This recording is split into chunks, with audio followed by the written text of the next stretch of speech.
What's up, everyone? All right, so in today's episode, I'm going to give you my watch list for Tuesday morning. Today's Monday. The market has been closed for Labor Day, a holiday here in the US.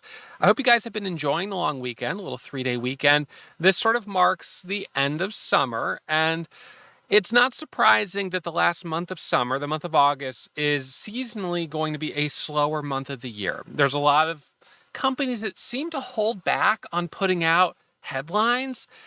And I think the issue is that a lot of these small cap companies, IPDN, of course, the big mover on Friday that went up over 250%, these companies really do pay attention to when traders are active in the market. And so they want to put out headlines when they're going to get the most bang for the buck from it, so to speak.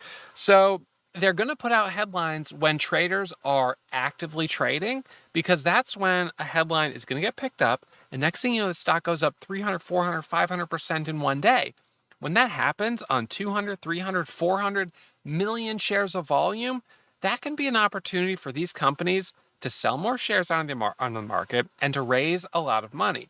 So although we saw a few good opportunities throughout the month of August, and IPDN was a good one on Friday, generally speaking, the month of August is slower. So if you had asked me in the beginning of the year, Ross, take a guess at what your slowest month of the year would be, I would guess August, because seasonally, August is slow. And so, in fact, if we look at my metrics here for the month of August, August was my slowest month so far of the entire year. So let's see, let's do year to date. So my year to date P&L, we're going to run this report here. So I'm currently sitting at just over $5 million, $5,025,000 on the year. Average daily gain, $31,000. It's been a terrific year. I'm grateful for it. But if we go to the overview and we look at this by month of the year, so I'm going to scroll down here, you will see that August didn't contribute a really substantial amount. Now, I feel like, that's to August 25th. So I'll just go year to date. I cut off, for whatever reason, it was cutting off the last couple days of August. So $118,000 for the month of August. Look, it's not bad. I mean, all things, just keeping kind of in reality, in context, it's really, really good. But it is also true that it's my worst month of the year. Okay, so what are the expectations going into September? Well, what I know is that Labor Day marks the end of the summer. And so there's this expression, sell in May and go away. A lot of traders at the Memorial Day holiday just sort of get out of the market and don't trade during June, July, August. Now, there's no question that would have been a big mistake. I had a fantastic month of June, best month of the year, and July was my second best. So for me, I show up every day, every week, every month. I'm always here. But things did slow down in August. My expectation is that they're going to pick back up going into Q4. September, I do expect it will be better than August. It may not be, it probably won't be as good as June and July. I think it's going to take a little bit for the market to warm back up, heat back up a little bit, and then hopefully we see, sort of the end of the year look a little bit more like this. And hey, if we have another month that goes up there, I won't complain. So I'm going to be trading every single day through the rest of the year, just as I have so far. There have been a few no trade days because I don't see any good quality opportunities, but I show up rain or shine, just like the mailman. So as a reminder, for those of you guys that haven't already checked it out, we have our Labor Day sales going on here at Warrior Trading. They will end tomorrow, Tuesday, at midnight Eastern Standard. So if you've been on the fence thinking about becoming a member at Warrior Trading through our Warrior Starter or our Warrior Pro memberships, this is a great time to check it out. And we've got a Warrior Pro special bundle that we've put together for the Labor Day sale that includes my entire curriculum of educational content. So my full library of courses, which is where I teach you the strategy I trade every single day. But then we also have combined a few important tools. The first is the trading simulator, which allows you to practice in a safe environment, because you hear me say it every day, trading is risky. So prove you can make money in the sim before putting real money on the line. The second tool we're going to give you access to is Day Trade Dash. This is the tool that you see me demoing pretty much every day. These are our scanners, our charts, and the news feed. And the third tool you're going to get access to is my live audio video broadcast plus access to our day trading chat room. This is where you'll see me chatting every day. And you'll also see other badge holders at Warrior Trading, whether it's 25K, 100K, 250K, 500K, or $1 million badge holders. And we've got a lot of them. So you really get a sense of what other traders are doing in the market. It's my belief that if you're a beginner trader, it's important to surround yourself and immerse yourself in a community of people that are speaking the same language as you, that are all looking for the same type of stocks, and that can just help you better understand what's going on in the market. Okay, so with all that said, make sure you guys check out the Labor Day sale. So going into Tuesday, and this is going to throw me off all week because I'm going to be thinking it's, Monday, so I'm just going to be a little off. But going into Tuesday morning, what should we be watching? Well, IPDN, although it made a big move on Friday, typically what we see on these is a huge move, and then the next day is pretty light volume. It's kind of like crickets.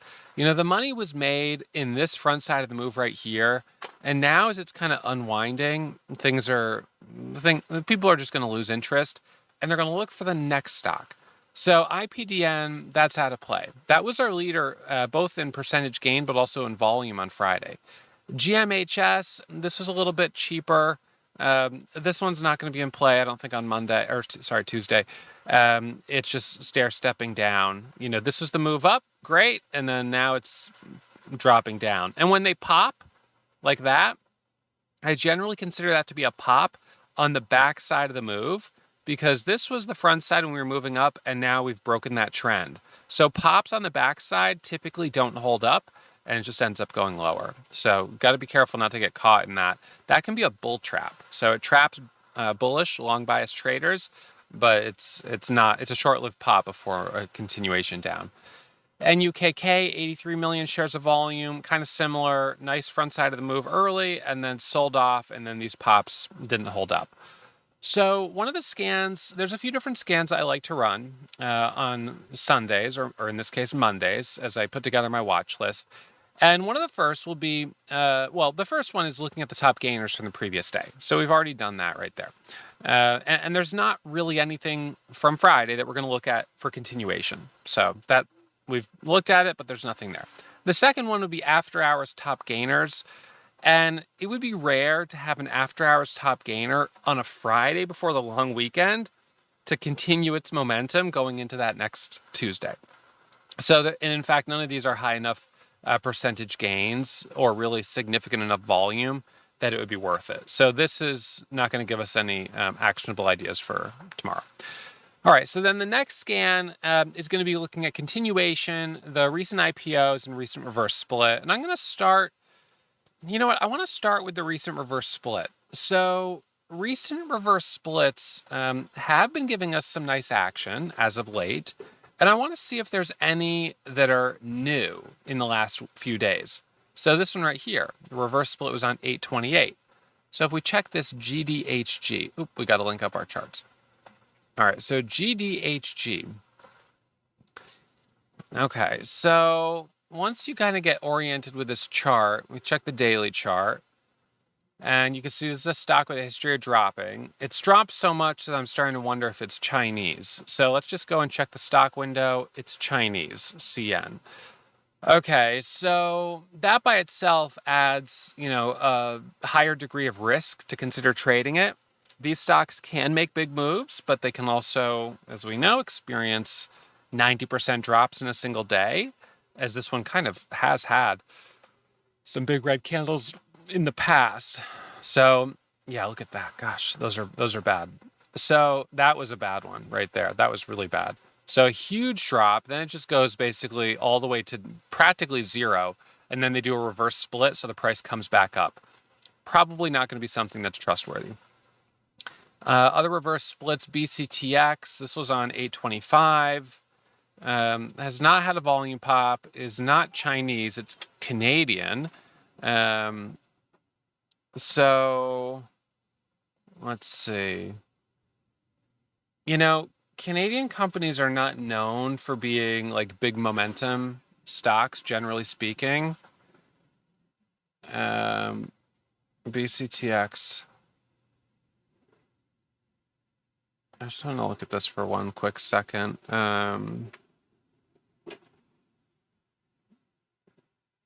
let's see. I just want to see what the chief executive officer is. Names William Williams. Okay. Um. Hmm.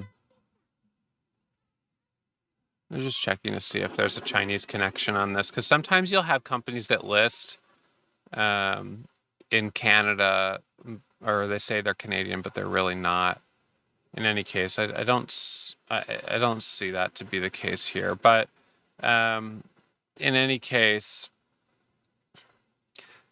I don't know that it's going to give us a big move. But it's it's a biotech stock, so if it comes out with a headline, that could work, and the float is pretty low, so worth just being aware of. All right, so we've got this one we've looked at, this one we've looked at, TC, Chinese, token cat, meow. All right, so not sure about that. Don't like that it's got the 200 moving average this close, because here's the thing with a $14 stock. It pops up on light volume, it'll be at $18, $19, $20 before you know it, and you're at resistance of the 200, and you're getting expensive. So probably not an ideal spot there. Okay, so looking down more, QH still shows the float being pretty high. I don't think that one's going to work probably. So going down a little bit more, SLRX, we've traded that before. I've had some big moves on it. I would still keep it on watch in case it comes out with news one of these days. EAF floats too high still. G-Wave, is this one Chinese? No, this is US company. I don't know. It's got high volume. Well, actually, that's not very high. It looks high, but total volume is actually pretty low. Maybe, if it gets some news. SUGP, Hong Kong company, under the 200 moving average, a little riskier. SEGG, not sure about that. Lottery.com, I don't know. Okay, so off the reverse split scan, got a couple stocks to be familiar with, just in case you see them. Hit the high day momentum scanner with some volume. All right, so check the news. All right, so then we've got recent IPO top moving. Gonna link up this chart as well. YMAT. Chinese, right? See that drop right there? They liquidate.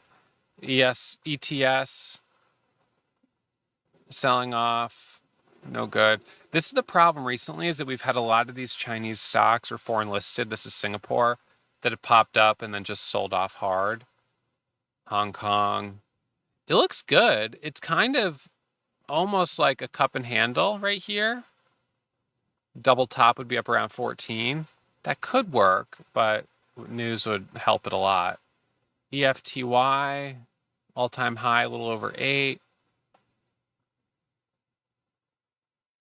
Hong Kong, CURX, US company, biotech. So I'm not, I mean, these again, like, we could get a day where we could get one of these that pops up with news. And because its all-time high is, 425 here, if it starts really moving, there's no resistance. So you could get a big move. And remember, these IPOs, the insiders typically can't sell shares. Now, with the Chinese companies, that the rules don't seem to apply to them. So it's not true with them, it seems. But with the US companies, certainly something to be aware of. Okay, so now let's check continuation scan. So continuation scan is basically a list of some of our biggest movers in the last few weeks. THAR, popped up, pulled back, then went higher, pulled back, pushed higher. Could it keep going? It could, and some of these biotech stocks will just keep kind of grinding higher. Like they just don't, fade. So this is a nice jump. This one up onto the scanners. Let's see. INHD floats 6 million shares. You could see it's kind of thickly traded just based on the price. SOGP, big pop, but then a pullback day. I would consider this worth watching for a first daily candle to make a new high. Might not be Tuesday, but at some point in the coming week. STSS, this one, 200 moving average is a long ways away. So you've got a lot of room there. Popped up, pulled back, pushed higher, pulling back. So over 18, that could work. I like the idea. Keeping that one on watch. NBY, too cheap. A lot of these are too cheap. Yeah, too cheap. So I would say going into Tuesday, going into the new week, tomorrow morning, 7 a.m., I'll be streaming, and I'm going to pay really close attention to our leading gainers tomorrow. I'll see if there's any familiar names on that scan, stocks that we've already talked about, or that I'm familiar from earlier in the year where we've had big moves. And if we've got decent momentum, then I'm going to try to jump on that momentum on the stock that's already established, build my cushion, and then look for the next stock that's moving. New month. It's all about building a cushion. Now, in this case, it's nice that the new month starts on, the beginning of the week. Last month, August began on a Friday. That's kind of tricky. I don't really like starting a new month on a Friday. So, this is much better. So we've got 4 days here to build a little bit of cushion for the month of September. If we can build a cushion, then going into week 2, got some confidence, time to put the pedal to the metal and take on some risk and get aggressive. Then we get some more profit in week 2, week 3, week 4, have a really strong month. Realistically, I do think that September, it wouldn't be saying a lot if it's better than August because August was so slow. But I really think it will be better than August. What will come for October, November, and December is really where I'm, having kind of high hopes that we can have a strong finish and that this can become, just turn what is so far a really strong year, $5 million into, what could just be, a $7.5 million year or something like that. I mean, this is where I've got to dig deep. If we start seeing momentum and the market starts to pick up, currently at $19.5 million right now, gross profit. This is over the last 10 years. So S&P 500, the market is grinding higher. So I'm feeling good about that. If we get an interest rate drop going into all right, I'll be over in a second. If we get an interest rate drop going into the Q4, that could just send the market even higher. So I'm going to try to step up to the plate if we're seeing some good action. All right, so that's it for me. Again, if you haven't already checked out our Labor Day sales, come on over, check them out, and let's spend the rest of the year studying, and I'll teach you the strategy that I'm trading every single day. Thank you guys, as always, for tuning in. Reminder, trading is risky. There's no guarantee you'll find success, whether you trade with me or you learn on your own. So please, manage your risk, and we give you guys access to a simulator. So use that simulator and prove you can make money there before ever putting real money on the line. I'll see you guys live streaming 7 a.m. tomorrow.